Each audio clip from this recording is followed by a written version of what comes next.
Hello, my name is Christy Campbell, and I'm an adult program assistant for Ohio State University's EFNEP program. And this is my assistant for the day, Abby. Today, we're going to show you how to make fruit and veggie popsicles. All we have that we need today are, I have a can of no sugar added fruit cocktail, sliced carrots, Cups. or whatever you would like to make your popsicles in. Bananas. We have bananas that they're black because we had them in the freezer because they were overripe and we wanted to keep them from going bad. Whatever you're going to use for your stick, we have straws cut in half. Foil to put it over the cup when you pour it and put the straws or whatever you're going to use it, and it will help stand it up. And foil to go over the top of the cup or whatever you put your popsicles in to help hold your stick up. So let's get started. The first thing we're going to do is we're going to open our carrots, drain them, and rinse them, which we've already done. And then we're going to open our fruit, and we're going to go ahead and leave the juice in that one. And then, my assistant here, I am going to carefully take the lid off of the carrots. And my assistant's going to go ahead and dump it in our blender for me.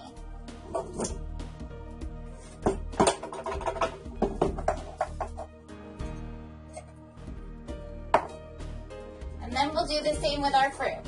The good thing about this recipe is you can use whatever vegetables or fruit you have on hand. The key though is that you want to kind of try to keep everything similar colors, or you want to make sure that if you're going to use a vegetable with a really strong flavor, you use a fruit with a really strong flavor too.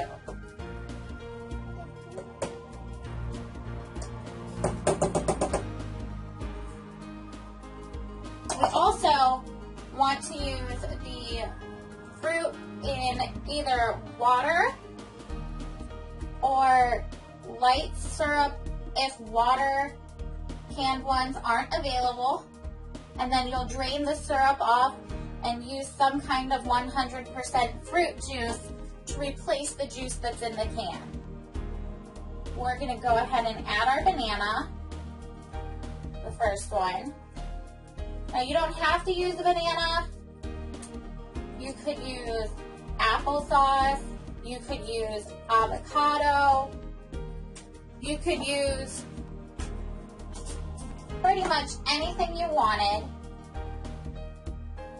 I like bananas because they help to give it a nice smooth texture.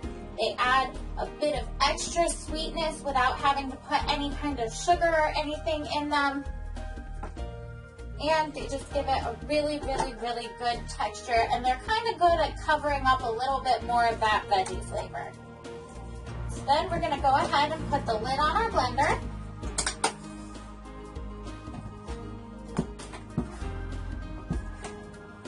And then we'll blend them up.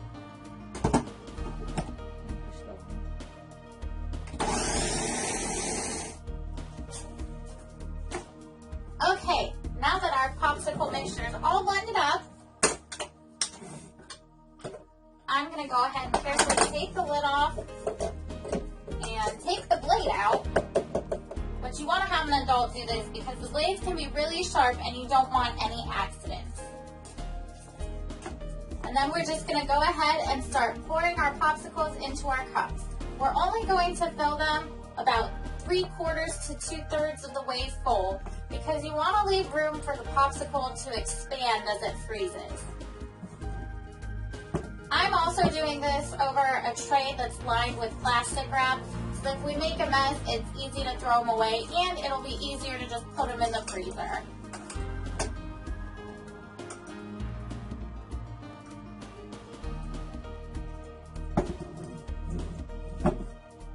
So to give you an idea, that's about how full I'm filling them. Thank you. Now Now you can feel free to try out whatever combination you like. Some combinations I like is to make another kind of orange popsicle, or like a tropical popsicle. Pineapple with sweet potato and banana with apricot or peaches is really good. For green popsicles, if you do just spinach with bananas and then pears to give it a little bit of extra sweetness. The pears have a nice bland flavor, so they're not gonna overpower anything, but the banana has a strong enough flavor that it covers up the spinach. If you use fresh spinach, you're gonna wanna be sure that you get it all blended nicely and chopped up well. If you use canned spinach, you wanna be sure that you dump it out and wring all of that water out of that canned spinach before you put it in your blender. Otherwise, you're gonna have really, really runny popsicles, and it'll also just give it a lot of extra spinach flavor that the banana won't be able to cover up. Another combination we've tried is cherries and beets, and that one's kind of hit or miss. So if you're feeling brave, you can go ahead and try that combination. I think the next time we try it, we're gonna have to try it with a little bit of extra berry of some sort in there too to help cover up more of that beet flavor. But honestly, just have fun and use whatever you have available. For this, I just went to the store and I bought what was ever on sale. It cost me 89 cents for each can. And I'm gonna get out a spatula here to help scrape the rest of this out. Plus, we already had the bananas.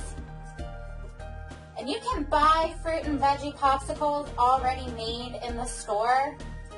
And we've had those too. Yeah.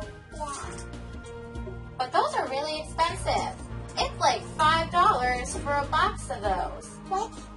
Why don't you just save your money and make your own? Right. Why spend that much money when you can just make what you have at home already? And you know what? It's summertime. It's hot out. Kids are going to want popsicles anyway.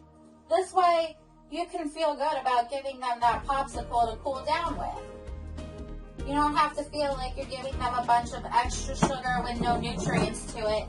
Now you know what you're giving them is all fruit and vegetables, and that there's no excess sugar in it, especially if you use the canned in water fruit and vegetables. And it's just a nice treat to help keep everybody nice and cool during these hot, hot summer days. And they're healthy.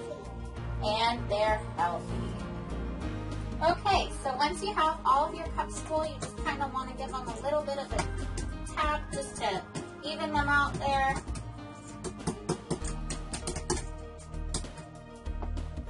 And then once you do that, you're going to take a piece of foil and put it over the top of your cup. Bend it around like that.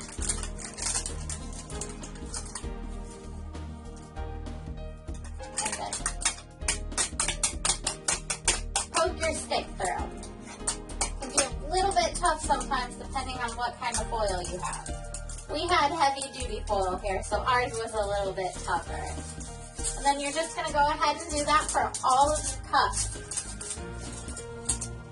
Okay, once you have all of your sticks in your popsicles, you're ready to pop them in the freezer. Now, this made about 12 2.5 ounce popsicles.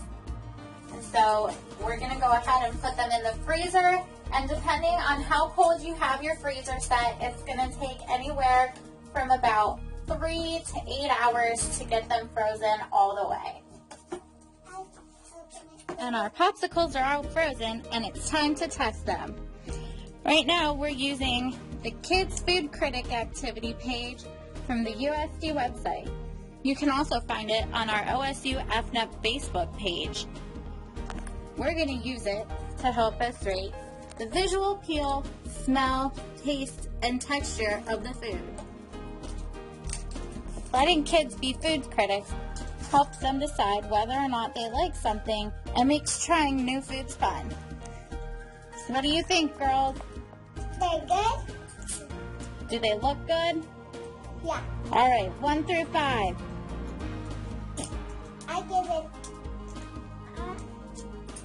I give it a 5. A 5. And our senior food critic, April? A 4. All right, not bad. Would you guys make them again? Yeah. Yeah? All right. Bye. There you go. Thanks for joining us to learn how to make fruit and veggie popsicles.